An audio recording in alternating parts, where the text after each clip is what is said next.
تعلم القرآن وعلمه أو كما قال عليه الصلاة والسلام. الله رب العالمين ډېر زیات احسان دی په هغه خلکو باندې چې هغه په دې پرفتن دور کې خپل دغه ژوند د الله رب العالمین د قرآن مجید د زده کړې لپاره هغه لګوي. یقینا قارئ محترم په دې دور کې ډېر لوی خدمات کوي او ډېر خوشاله شو چې تاسو طالبان مو وکتل چې یقینا هغه حدیث راته یاد شو چې جناب محمد رسول الله صلی الله علیه وسلم خپل طالبان یعنی صحابه کرام سره په مجلس کې تشریف فرماو. په دې ټیم کې حضرت جبرائیل امین علیه السلام جناب محمد رسول الله صلی الله علیه وسلم خواته حاضر شو تشریف راوړ. په دې ټیم کې جبرائیل امین علیه السلام په صورت د انسان کې هغه فرشته د نوراني مخلوق دی لیکن هغه په شکل د انسانانو کې د مجلس ته حاضر شوی. نن چې تاسو د مجلس کې وکتل یقینا جناب حضرت جبرائیل علیه السلام چې جناب محمد رسول الله صلی الله علیه وسلم د طلبه کرامو ته صحابه کرامو ته کم درس ورکړي کم پیغام ورکړي یقینا تاسو په هغه باندې عمل کوئ. اولنې ته کې دا چې کله جبرائیل امین هغه مجلس ته حاضر شو نو هغه سپین لباس او پاک صاف سوتره سپین لباس الحمدلله چې تاسو ټول سپین لباس دا د علم نښه ده. دویم چې کله هم جبرائیل امین جناب محمد رسول الله صلی الله علیه وسلم ته حاضر شو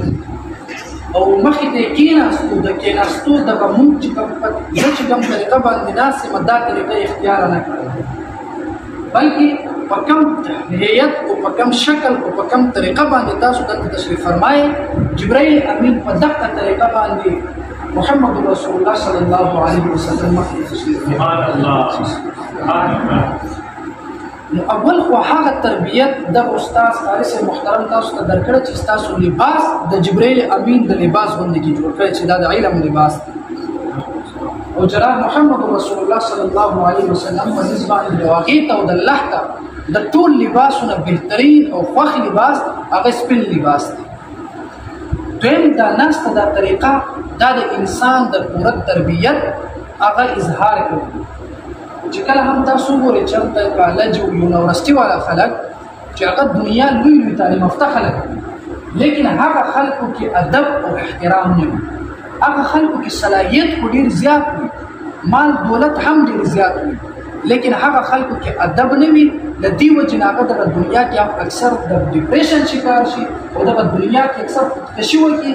یا دغه دنیا کې پریشانی کې ژوند تیر کړي لیکن د مدرسې په دغه خړ پړ مدرسه کې ژوند کوونکي دغه طالب د دنیا د بادشاه نه هم ډېر زیات سکون بنیادي وجه څه ده د دې په زړه کې ادب او احترام. حضرت امام غزالی رحمه الله هغه ډېر لوی عالم تیر شوی ده او په مسلمانانو کې هغه یو مونږ چې نن سبا ګورو د ټکنالوژي دغه ایجاد کوونکي دغه ساینسدانان کم خلک چې دي هغه امام غزالی رحمه الله له دغه ساینسدانانو نه هم غټ ساینسدان او یو غټ فلسفي تیر شوی دی. د مسلمانانو یو ډېر لوی عالم تیر شوی دی. هغه د خپل پوره ژوند د علم او د ساینس او د فلسفې او د قرآن او د حدیث هغه نچوړ او دغه خلاصه هغه په خپل کتاب کې لیکي مجموعه رسائل امام غزالی کې هغه لیکل ده چې انسان چې کله د علم حاصلوي بنیادي شی د دې لپاره ادب او احترام دا لازمي ده چې یو کس دومره لوی قابل کس وي دومره لوی فلسفي وي دومره لوی عالم وي هغه هم په خپل د علم هغه نچوړ او خلاصه داسې بیانوي چې د طالب العلم دپاره د علم دپاره شرط هغه ادب او احترام یعنی طالب العلم دا به ادب کوي د خپل د مدرسې د خپل د استاد د خپل مور او د پلار ادب احترام وکړي. چې کله هم یو انسان ادب او احترام کوي بل چاته عزت نگاه باندې وګوري په نظر باندې دغه انسان ته الله رب العالمین ډېر زیات اوچت مقام او مرتبه ورکوي. نو تاسو ته هم پکار ده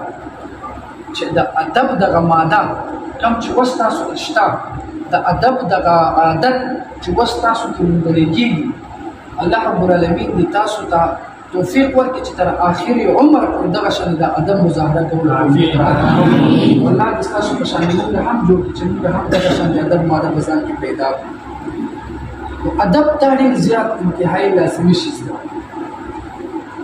بیا د قاري صاحب ادب او احترام دا خو ډېر زیات لازم دي، ځکه چې قاري صاحب ستاسو دنیا نه بلکې د هغه جهنم د اور نه تاسو بچ کول غواړي. دا قاري صاحب محترم دی تاسو ته قرآن ښایي او دا قرآن ته دومره پاورفل او دومره یو طاقتور کتاب دی چې کله الله رب العالمین دغه کتاب د پر اسمان ته وفرمایي چې اسمانه دا کتاب در باندې نازلوم. په خبره پوهېږئ الله رب العالمین اسمان ته وایي چې دا کتاب یعنې قرآن مجید درته حواله کومه. تاسو ته پته شته چې اسمان څه جواب کوي الله ته؟ الله رب العالمین ته اسمان وایي الله پاک زه دومره طاقت نه لرم چې د قرآن دغه انوارات دا زه برداشت کړم. دومره فرشتې په اسمانونو کې دي، دغه شان د عرش کرسي هغه په اسمانونو کې دي، لیکن قرآن دومره طاقتور دی چې اسمان هم له دې څخه انکار کوي. الله رب العالمین د ځمکې ته حکم وکړله، پیغام یې ورکړو چې دا قرآن په تا باندې نازلوم، تا له یې درکومه. نو ځمکه الله رب العالمین ته وایي یا الله پاک په ما باندې دومره بېشمار انسانان اوسېږي، پیریان اوسېږي، ځناور اوسېږي، لوی لوی دریابونه شته، غرونه شته، کاڼي شته، خو الله پاکه دا ټول وزن ما برداشت کړی دی. والله زه دومره طاقت نه لرم چې زه د قرآن مجید دغه وزن او د دې دغه انوارات، تجلیات او برکات او فیوزات دا مونږ زه دا برداشت کړم. بیا چې کله محمد رسول الله صلی الله علیه وسلم ته د قرآن مجید دا نازل شو، رسول الله صلی الله علیه وسلم باندې زما طالبان کوم کشران دا قرآن نن خو مونږ ډېر په اسانه وایو که نه، قاري صاحب ته مخکې ته کښېنو مونږ الف لام میم ذلک الکتاب دا مونږ څومره په اسانه وایو، لیکن دا کتاب چې کله په رسول الله مبارک صلی الله علیه وسلم باندې چې کله نازل کېدو نو جناب محمد رسول الله صلی الله علیه وسلم باندې به دومره تکلیف راتلو چې د یخني په موسم کې هم د رسول الله مبارک صلی الله علیه وسلم دغه مخ مبارک به یې پسینه خوله به یې بهېدله او دا رنګ مبارک به یې داسې بدل شو، دومره تکلیف تېر شوی ده. بیا د قرآن د حفاظت دپاره د صحابه کرامو د جهاد میدانونو ته تګ او بیا په دغه جهاد میدانونو کې د کافرانو سره جنګېدل او بیا د قرآن مجید تعلیمات محفوظ ساتل او موږ ته رسول دي دپاره څومره قربانیانې تېر شوي ده. نن چې ما ورته قرآن وایو دا ډېر په مشکله موږ ته میلاو شوي. د هندوستان په سرزمین باندې چې کله د کافرانو او انګریزانو طاقت ډېر زیات وي، هغه خلکو ډېر زیات طاقتور مسلمانان کمزوران. نن الحمدلله زما او ستا مخې ته څوک د قرآن مجید په باره کې د خولې نه یو غلط لفظ هم نشي ویستلی. دغه ماشوم چې 15-16 کاله عمر دی، ستا مخې ته څوک قرآن ته کنځل وکړي ته به برداشت کړي، چېرته به هم نه برداشت کړي. هغه زمانه کې هغه کافرانو انګریزانو داسې چل وکړو چې د ټول مدارسو د مساجدو نه د قرآن مجید دا یې راغونډ کړله. چې کله دا راغونډ کړله او دا یې واخیستله او یو سمندر ته یې وغورځوله. چې کله سمندر ته وغورځول یو عالم یو انګریز ته مخامخ کېږي، ورته وایي چې آپ یہ قرآن مجید کو دریاب میں کیوں پھینکتے ہو؟ دا قرآن مجید دی دریاب ته ولې غورځوئ؟ دا خو د الله کتاب دی چې الله د دې د حفاظت دعوه کړې ده، وعده یې کړې ده. دا انګریز وایي دا قرآن مجید مونږ دغه مسجد نه رااخلو دریاب ته ځکه غورځوو چې مونږ وایو چې دا قرآن دغه تلاوت په دغه مسلمانانو کې ختم شي. مونږ وایو چې څوک قرآن زده نه کړي، مونږ وایو چې دا قرآن ختم کړو دغه پیغام. هغه عالم ورته څه وایي ماشومان؟ عالم ورته وایي رب کعبہ کی قسم اس قرآن کو تو سمندر میں پھینکتے ہوں گے. وایي دا لیکلی شوی قرآن خو به سمندر ته وغورځوي، لیکن رب کعبہ کی قسم مسلمان بچوں کے سینے سے قیامت کی صبح تک یہ قرآن کوئی نہیں نکال سکتا. وایي دا لیکلی شوی دا قرآن خو به تاسو وغورځوئ دریابونو ته، سمندرونو ته به وغورځوئ، لیکن د مسلمانان دغه طالبان دغه بچو په دغه سینه او په زړونو کې چې کوم قرآن محفوظ دی تر قیامت سبا پورې دا څوک نشي ختمولی. تاسو کې څوک حفظ کولی؟ لاسونه اوسط کې او چې تاسو حفظ وکړئ نو کله کې لاسونه تاسو چې کله حفظ وکړئ الله محمود پیغمبر علیه الصلاۃ والسلام فرمایي وایي چې کله انسان په دغه زړه کې قرآن محفوظ وي دغه انسان باندې د جهنم دغه اور دغه هم اثر نه کوي تاسو دومره لوی مقام لرئ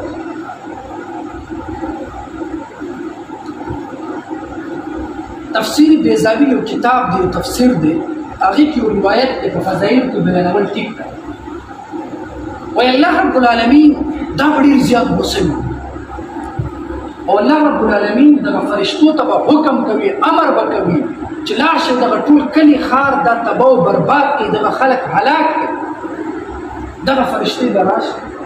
چې کله راشي دغه محله کې سحر د اذان نه مخکې طلبه کرام حافظان دي به راپاسي او د الله رب العالمین د قرآن تلاوت کوي څنګه چې تاسو کوئ دغه فرشتې دوی به واپس لاړ شي الله رب العالمین ته چې الله پاکه دغه ښار کې داسې خلک دي دغه شان بچي دي دغه شان طالبان دي چې هغه ستا د قرآن تلاوت کوي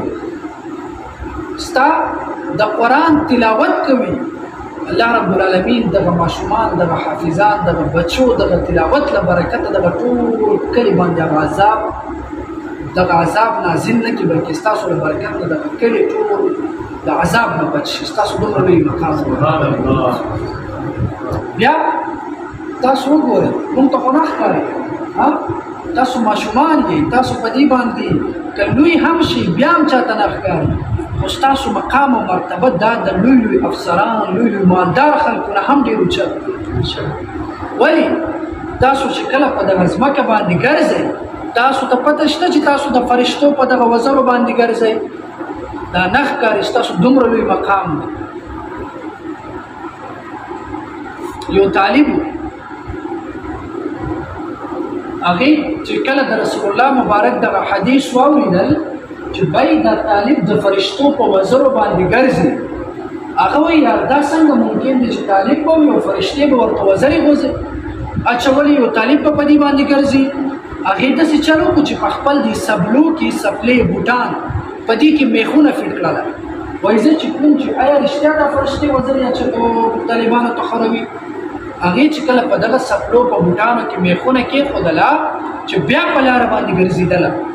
چې کله هغې راده وکړل چې اوس زه وګرځم هغه روز نه هغې دغه خپې دا مکمل کار کوي اوس هغه شل شو نو مطلب دا چې طالبانو تاسو چې ګرځئ مبارک شئ تاسو د چا په وزرو باندې ستاسو قدمونه وي د فرشتو والله تاسو ته دومره مقام درکړی دی لیکن کله کله دغه مقام دا د بېادبي په وجه باندې د انسان د ځای ختم شي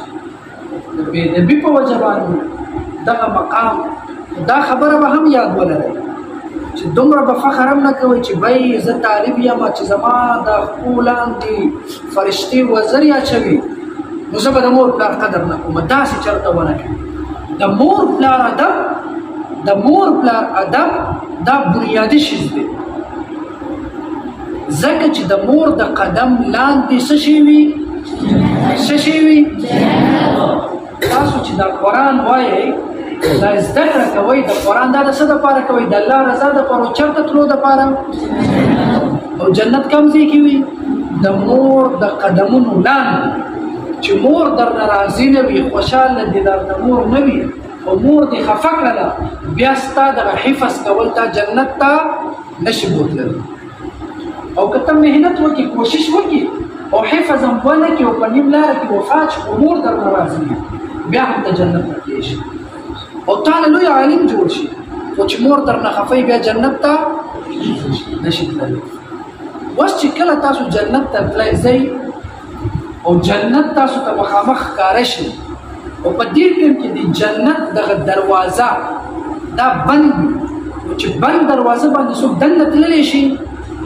نو طالبانو پته درته شته چې د دروازه د جنت څه شی ده هغه پلار دی د پلار رضا چې کله هم درنه پلار رضا وي بیا به ته جنت ته داخلېدلی شي خو بیا دا هم یاد ولر چې قاري صاحب درته چې کله خفه وي بیا هم ته جنت ته نشي تللی ځکه چې تا ته قرآن ښودونکي څوک دی قاری سے تا ته د مور او پلار ادب ښودونکي څوک دی؟ تا ته بد لارې نه منع کوونکي څوک دی؟ تا ته دعاګانې ښودونکي څوک دی؟ تا ته اخلاق درس ورکوونکي څوک دی؟ نو چې کله قاري صاحب محترم درته دا هر څه ښایي بیا ته هم صرف دومره وکړه نور هېڅ مه کوه چې قاري صاحب ادب او احترام او د قاري صاحب خبر به هم مني. صحیح ده که نه؟ باقي الله رب العالمین هغه انسان د چا په باره کې چې الله رب العالمین د خیر اراده وکړي هغې ته الله پاک دغه قرآن دغه تعلیمات دا ورکوي. ستاسو دغه کلي کې تاسو وګورئ ډېر ماشومان به داسې وي چې هغې سبقونه نه وایي، ډېر طالبان به داسې وي چې هغه د مالداران خلکو زامن به وي، ستاسو نه هغې لباس به هم ښه وي، هغې سره ګاډیانې به هم وي، بنګلې به هم وي، خو هغه قرآن تعلیمات نشي کولی، زده کولی نشي. ولې؟ دا تعلیم نه په پیسه باندې حاصلېږي، نه په دولت باندې حاصلېږي، نه دا په صحت باندې حاصلېږي، دا الله په فضل او په کرم باندې حاصلېږي. ډېر طالبانو مدرسې ته راشي 2 کاله 3 کاله تېر کړي لیکن واپس لاړ شي هغې ته الله سبق نه نصیب کوي. اصل څیز د الله معرفت مطلب دا طالبانو چې اصل څیز د الله رضا ده. څه چیز ده؟ د الله رضا ده. تاسو به د څو خبرو خیال ساتئ. اول خدا چې دقه شان د صاف ستره لباس دا به همیشه استعمالول. چې کله هم یو انسان صفا لباس اچوي الله رب العالمین دغه زړه د انسان دا هم صفا کوي. دویم خبر تاسو به د خپل استاد ادب او احترام وکوئ. څه به کوئ؟ محمد رسول الله صلی الله علیه وسلم مخې ته د رسول الله شاګردان ناست ابوبکر رضی الله عنه، عمر رضی الله عنه، علی، معاویه، خالد، دا ټول صحابه کرام رضوان الله تعالی علیهم اجمعین دیو د رسول الله مبارک صلی الله علیه وسلم مخې ته چې کله ناستو دی به داسې ناستو دا سرونه به یې داسې ښکته کړي وو چې گویا د دې په دغه سرونو باندې مارغان ناست دي، چرچڼې پرندې دا ناست دي، دومره په خاموشي سره دوی ناستو د استاد مخې ته. نو وګورئ نن هغه عمر صاحب مونږ نن یادو که نه یادو؟ ولې؟ هغې د رسول الله ادب او احترام کړی. نو چې کم طالب د استاد ادب کوي دغه طالب به الله رب العالمین ډېر لوی عالم به جوړي، دې نه به معاشره کې ډېر لوی خیر به خپروي. نو د استاد ادب به کوو که نه انشاءالله؟ د مور پلار ادب به کوو که نه انشاءالله؟ دې سره سره دعا کول خپل مور و پلار څه شی کول؟ دعا کول. حضرت عمر رضی الله عنه دا د رسول الله مبارک صلی الله علیه وسلم یو صحابي دی. دی کله کله دغه ماشومان به یې راوغوښتله او دې ماشومانو ته به یې وفرمیل چې زما دپاره د الله رب العالمین په دربار کې دعا وکړي. مطلب دا چې د ماشومانو دعا دا قبلیږي، نو ستاسو د ټولو دعاګانې قبلیږي. تاسو په دې ټیم کې به دعا کوئ چې الله رب العالمین تر مرګه پورې تاسو ته د قرآن زده کړه توفیق ورکړي. دویم دعا به تاسو دا کوئ چې الله رب العالمین زمونږ مور او پلار د هر قسمه پریشانی، د هر قسمه غربت یعنی غریبی او د هر قسمه مصیبت او د هر قسمه بیماری نه دی الله رب العالمین زمونږ مور او پلار دی الله وساتي. دا دعا به لازمي کوئ. بل که مور او پلار دی بیمار وي دا دعا به لازمي کوئ چې الله دې ستاسو مور او پلار ته څه ورکړي؟ صحت. بل دا دعا به لازمي کوئ چې الله رب العالمین ستاسو دغه قاري صاحب ته ډېر عمر ورکړي او ستاسو دغه قاري صاحب ته الله رب العالمین ډېر دنیا ټول نعمتونه ورکړي چې قاري صاحب چاته محتاج نشي، چې بیا ستاسو دغه سبق کې خلل را نشي. تاسو د خپل قاري صاحب د صحت دپاره به هم دعا کوئ، د پریشانی او د مصیبت نه د بچ کېدو دپاره به هم دعاګانې کوئ به که نه انشاءالله؟ او چې بس نه تاسو کوم عادتونه جوړ کړئ دقه عادت دا به بیا به ټول عمر چې بس نه ستاسو عادتونه ټیک نه شي که نه بیا به چېرته هم عادتونه نه ټیک کېږي. او دا عادتونه کوم ځای ته ټیک کېږي؟ تاسو ته پته شته په مدرسه کې قاري صاحب مخې ته چې کله انسان ماشوم وي که نه دا ډېر زیات شیطان وي، شیطاني کوي، کور کې وراني کوي. دا کوم ځای ته کېږي؟ مدرسه کې. مونږ هم نه دی دا لوی دا امام کعبه صاحب قاری سدیس نوم اورېدلی دی د خانقابې امام چې دی دا دومره شیطان و چې یو ورځ د دې کور ته میلمانه راغلي نو چې کله میلمانه راغی د دې دغه مور هغې روټۍ پخوله نو دغه قاری سدیس شګه راواغستله او خپل مور هغه خانک کې د وړو هغه خانک کې دغه شګه وغورځوله نو زموږ ستاسو پښتنو میان دي خو چې کله موږ شیطاني وکړو بیا خیرې کوي که نه چې الله دې برباد کړو الله دې میرات مړي که داسې وایي که نه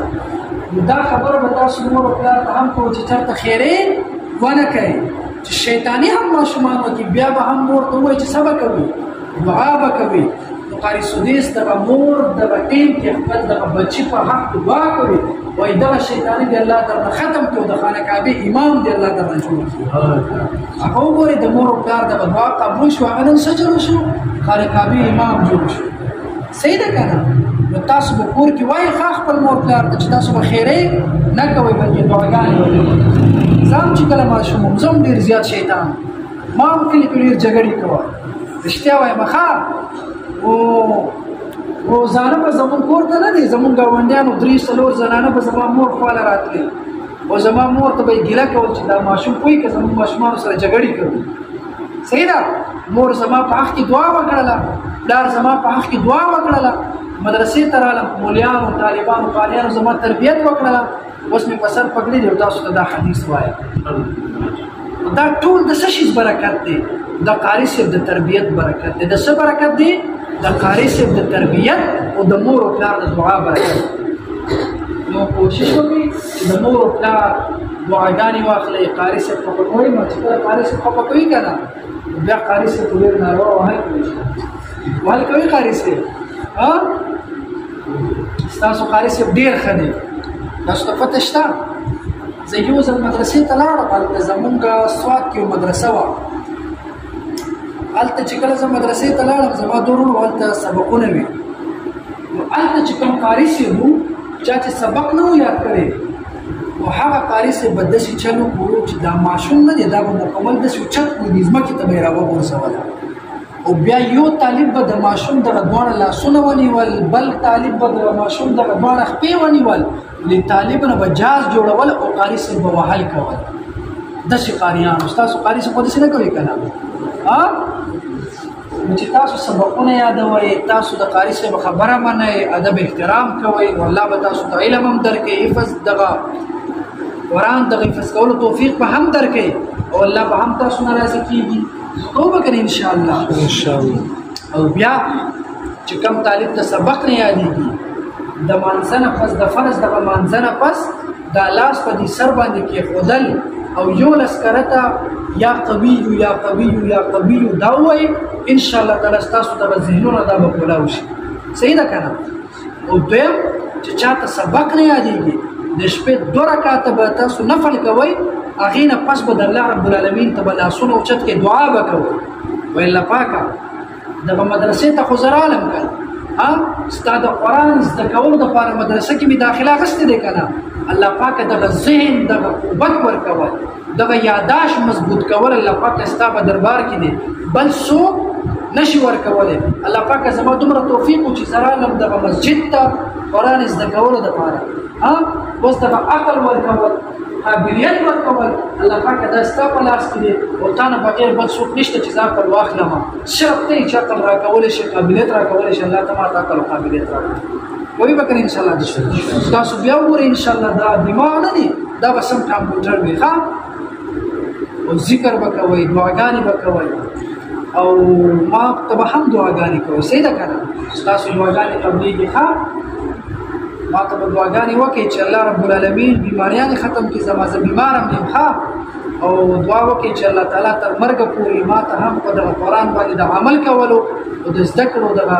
توفیق راکړي څوک څوک دعا کوي راکړه کوي به که نه انشاءالله چې تا نه هېر شي ته به ورته یادې ښه ما ته به رښتیا دعاګانې کوي الله رب العالمین دي دغه شانتي مجلس په دغه دنیا کې بیا هم موږ ته نصیب کړي او جنت کې هم الله رب العالمین موږ ټول یو شان دي دغه شانتي په یو ځای کې غونډه کړي صحیح ده دا طالبان او مولیان نه دي دا جنت کې هم دغه شانتي یو ځای وي الله رب العالمین ته دعا وکړي چې الله رب العالمین موږ ته په دغه دنیا کې هم د یو بل سره د مینې محبت دغه ژوند تېرولو توفیق راکړي